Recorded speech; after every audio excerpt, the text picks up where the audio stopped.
Hi everybody, it's Ashley. Welcome back to my channel, and today I'm coming to you with a book review that I promised a couple of weeks ago when I did my September Bookcase Club unboxing, and that is for The Good Daughter by Karin.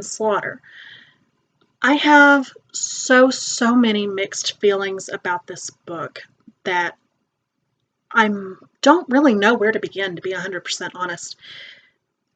This was a very good story. It had an amazing plot line, and I was extremely looking forward to this one. I'd heard a lot of things about it before I even got this box in the mail, on BookTube, on Goodreads, all over the place. I just heard the most amazing things about this, and I actually had it on my wish list on Thrift Books until I got this box, and then I took it off. So I was planning on buying this anyway. But it took me longer than it normally takes me to read a book that I've highly anticipated. And that is for a number of reasons, all of which I will get into in this video. But let me start off with the plot line itself. This follows the story of a family in a small Georgia town, a mother, two daughters, and a father. Now, the father is a defense attorney, and he's not just any defense attorney. He represents common lowlives in the area, and when I say that, I mean people that have been accused of very horrible crimes, whether they're innocent or not, because he believes that they have the right to a fair trial, which honestly is 100% true, but he goes to the extreme with it, and he uses it for fame and to up his notoriety. And he really gets on the bad side of a lot of people in this small town because of the way he chooses his clients. So our story starts off in the past. We're actually starting before a time jump, and we're finding out what happened to this family as a result of the father's choice of career. He had picked the wrong client one too many times, and their house had burned down, so the family was forced to move into an area that is less desirable. It's not as nice, and they're just getting settled in when the night that changes everything happens. And two masked men show up to this farmhouse looking for the father, and he's not home. He's off on a case. And instead of going after him, they panic and go after the people that are in the house, which is his family. And the mother gets shot and killed, and the two girls are attacked. One of them is shot in the head, although she survives, and has some repercussions to that later on in her life.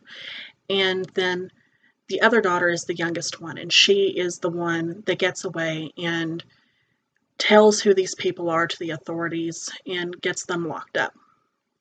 Okay, so that sets up the family history and why these characters are the way that they are in the present day storyline. Now, in that storyline, the youngest daughter, Charlie, is fighting some major demons because of everything that happened in her youth. And she is self-destructing. And that is a way to put it extremely mildly. But she has this one-night stand and gets her phone mixed up with the man. So she has to go and switch the phones back. And this location happens to be at a middle school, because he is a teacher there on staff. And while she is there, she witnesses a school shooting, which is notable in two different ways. The first way being that it reminds her of her youth and what she went through, because of the type of crime that it is. And second off, she feels for the school shooter, which is the girl that did it. And only 2 people died, which was still horrible, but you could tell that it wasn't meant to go down the way that it was supposed to. And she just gets like this automatic feeling from the first time that she sees this girl that, okay, something isn't quite right. We don't have the whole story. It might not have even been her. And she is an attorney like her father. Because she's a witness, she can't represent the girl. So she wants her father to. And he is going to represent her until such time as he gets attacked because of his past, and again taking on this case, which turns everybody against him when he didn't have very many people on his side to begin with. Very, very, very good plot line. So we switch over to the eldest sister, and this is the one who had gotten shot. Her name is Sam, and she is an attorney in New York, but she's not an attorney, she's not a criminal attorney. She represents like businesses and, you know, the legal side of things. But she sees on the news, actually, about this shooting happening in her hometown, and she's already got kind of strange vibes from it. She's got some weird feelings, and then she gets an email stating that she needs to come home because Charlie needs you, her sister. And they are estranged. They haven't talked for years.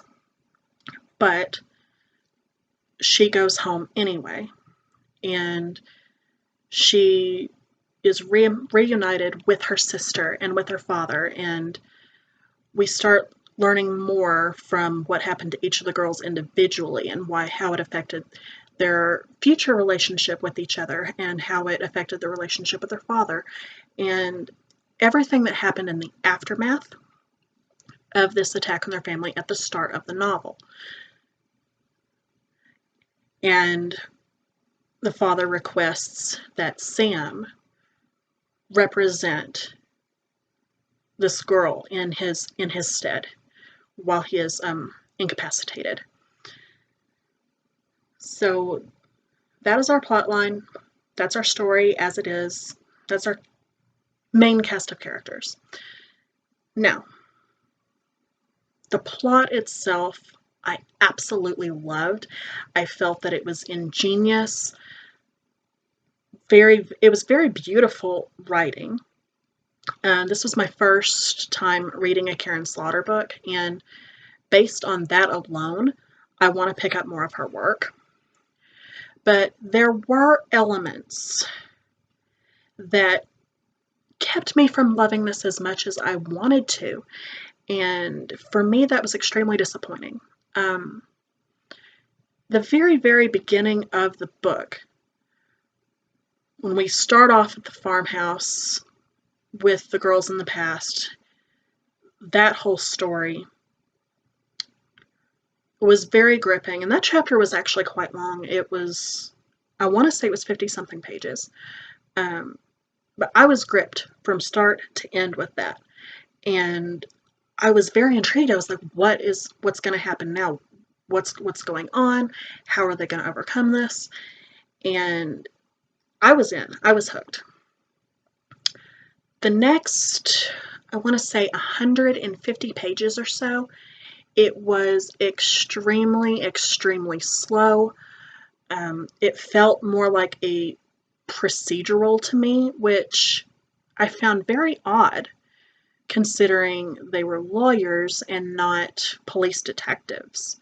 But it still felt the same way from the way that everything was discussed.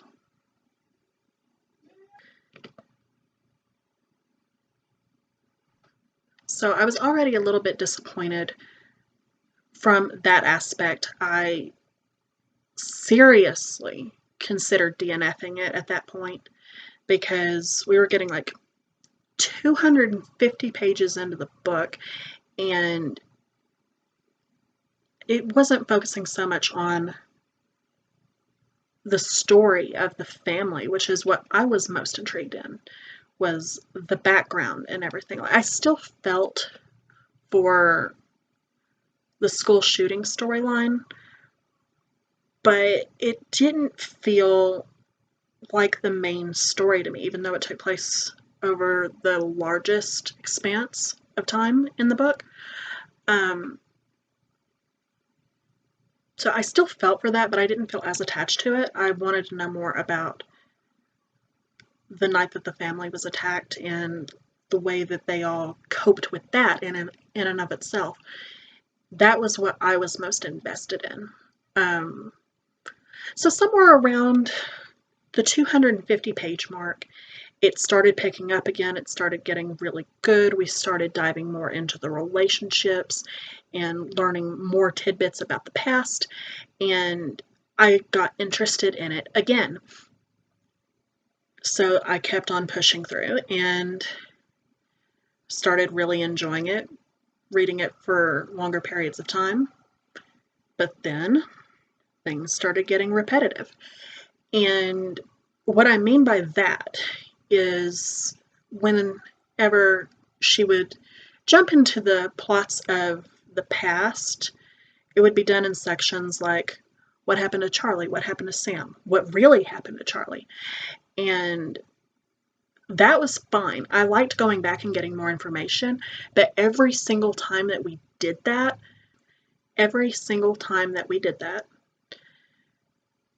everything was repeated, word for word, up until the change happened. So it felt like I read the exact same part of the book, word for word, paragraph for paragraph, at least 4 times. And like I said, I am totally okay with going back into the past to reveal more information. I do that in my own writing. But I personally prefer it when we pick up right where we left off on something, like not necessarily go all the way back and rehash every single word as it was originally in the first chapter. So that got a little bit repetitive, so I started getting a little bit annoyed with that yet again, and I just couldn't deal. I'll be 100% honest, like, I was getting very, very annoyed with the story by this point. So then we start coming into the twists closer to the end. The first twist I completely loved. It threw me through a loop. I did not see it coming. I had suspicions about this character in regards to one storyline, but not the other one. And it was not what I thought that it was. So that I was extremely happy with, because I almost always figure out the plot line. And I almost always know the twist in advance. So for that to catch me that off guard, but all of the groundwork was still there, yet I missed it because everything was done so subtly, I was extremely, extremely happy with that, because that is very, very rare for me. However, it was completely undone by the second twist at the very end. This one made me so angry. Simply because it did not make a bit of sense. And it honestly felt like a cheap trick. So I'm going to go ahead and put in a spoiler alert here, because I'm going to go into what made me not like this and made me knock off an entire star for this alone. Okay, so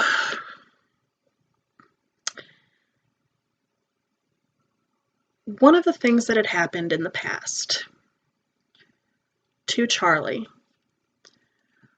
was when she got away after her sister was shot. She thought that she was dead. She ran. And she comes to this neighbor's house. And the woman's name at the time was Miss Heller, and she was a teacher at the school that Charlie attended. And she told her what happened. She helped her. She called the police. She called her father and got her help. And she kind of counseled her in school through it. She was a very religious woman. She was very, very sweet. Okay. So it's not that shocking that the stories overlapped with the school shooting aspect because she worked at the school. Now, by this time, she is Mrs. Pinkman. She's married, and her husband is the principal of the school. Now, earlier in the video, I had mentioned that there were 2 deaths. One was a student, and the other was the principal. And that was it. Nobody else died. So, Charlie had always suspected that there was more to the story with the school shooting from the moment she went into the hall and saw the bodies. And her father felt the same way after talking to the girl, that he didn't believe that she was even mentally capable of planning out something like that. And so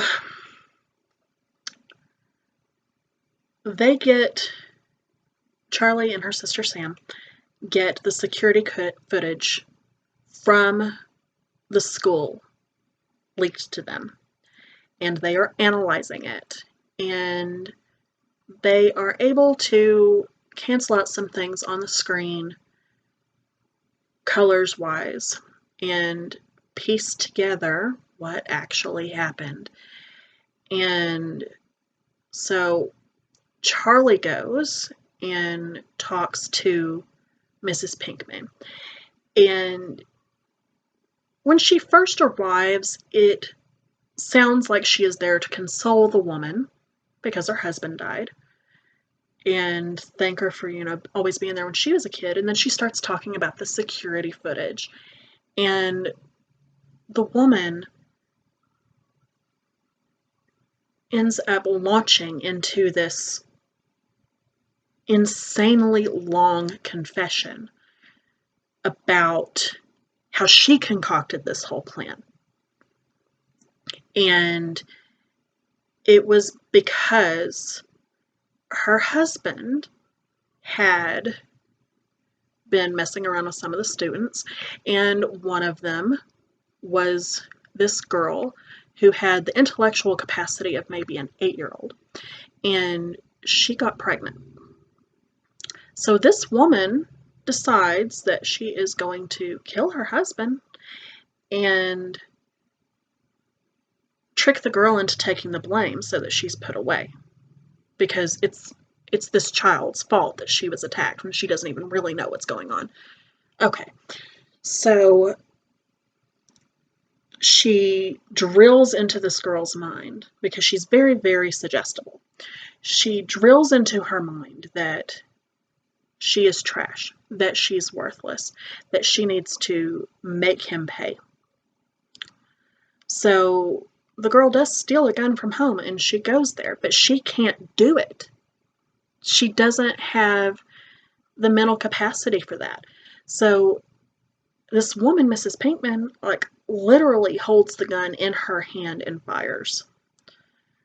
So she does it, but she makes the girl hold the gun.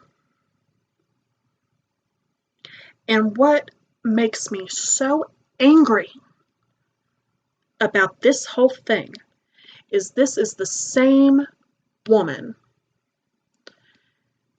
that took care of Charlie, that consoled her when she was attacked, a very religious person, loves children. The same woman that went to all that for a child that went through gun violence is putting another child in the same position and blaming her for being sexually assaulted, knowing that her mental capacities can't make her capable to actually consent because she does not know what is going on. And she's a very suggestible person. She can be talked into anything.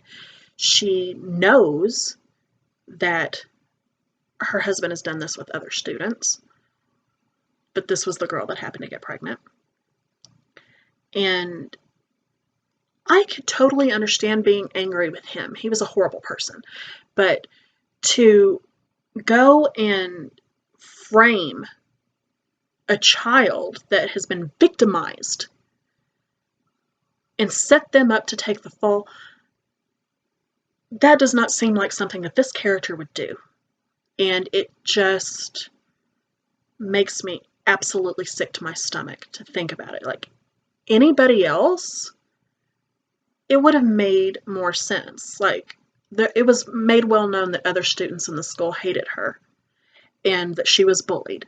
So I could see one of the other students maybe trying to trick her into doing it, because teenagers get angry at their teachers and their principals and stuff all the time. So I could see one of them being callous enough to like try to get rid of a problematic teacher in their eyes and blame it on her. But a teacher that has served children for 30 years and has seen firsthand what gun violence does to a child, I just cannot wrap my mind around the fact why this woman would do this in this manner. It really does blow my mind, and it changes the way that I view the book. I really felt like the ending should have just expanded on the first twist and the character that was revealed in that one. But because I was okay with that twist, I'm not going to go into that. But I felt like that should have just continued on and that person been involved with both. But